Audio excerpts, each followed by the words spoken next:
Pakinggan po natin itong sinabi dito ni Senator Trillanes. Paulit-ulit po niya itong sinasabi at ating pong pag-usapan. Pakinggan po natin.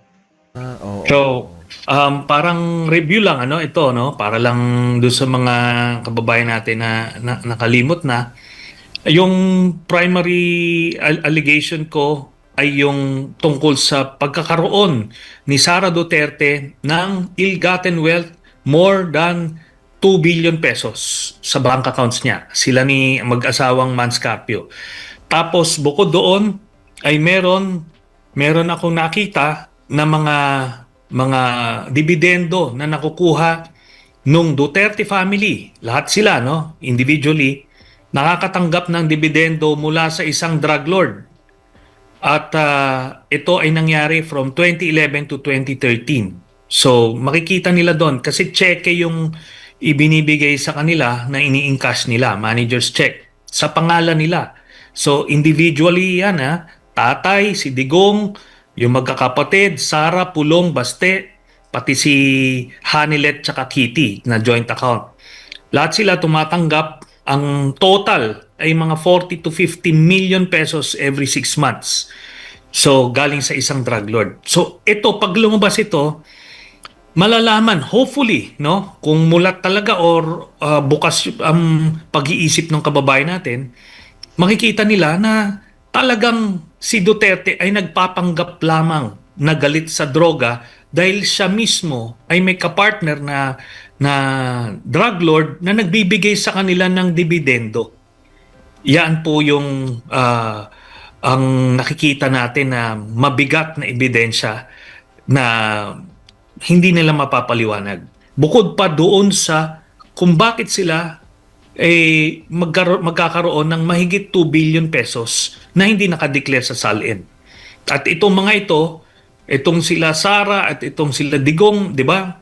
Yung buong pamilya nila, nagpapanggap yan sila na simpleng mga tao lang sila, kumakain sa karinderya, natutulog sa kulambo. Pero noon pa lang, nung mayor pa lang si Digong, bilyon-bilyon na ang pinagkakapirahan nila.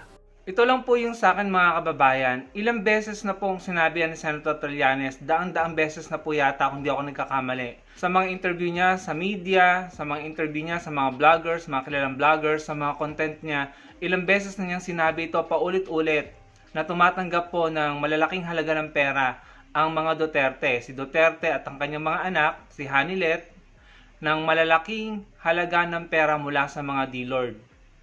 Paulit-ulit po niyang sinasabi yan.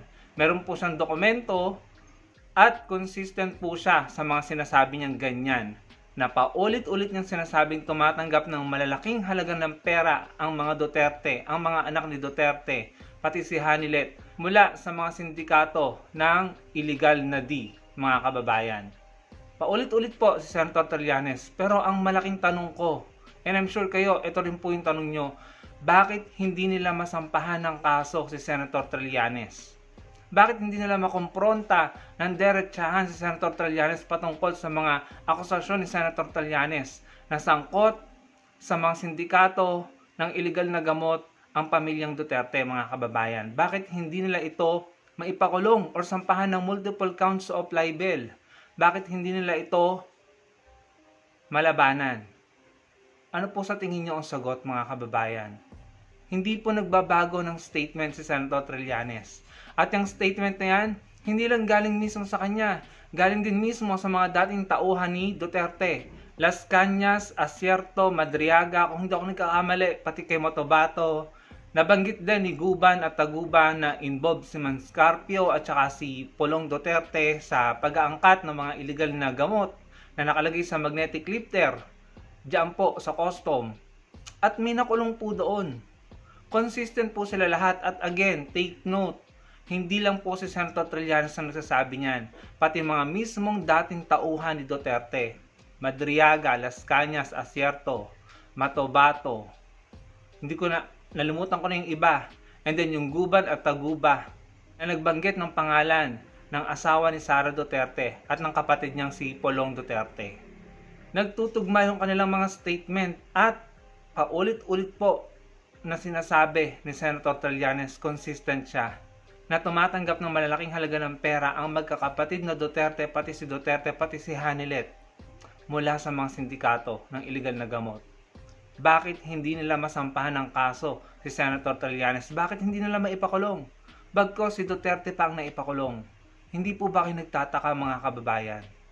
Kaya napakahalaga po na matuloy ang impeachment trial sa Senado dahil doon po mabubusisi ang bank account, ang salin, ang tax payment, ang lahat ng bagay, ang mga dokumento, ebidensya na magpapatunay kung totoo ba o hindi ang sinasabi nila Senator Trillanes at ng mga dating tao ni Duterte. Kayo na po ang humusga.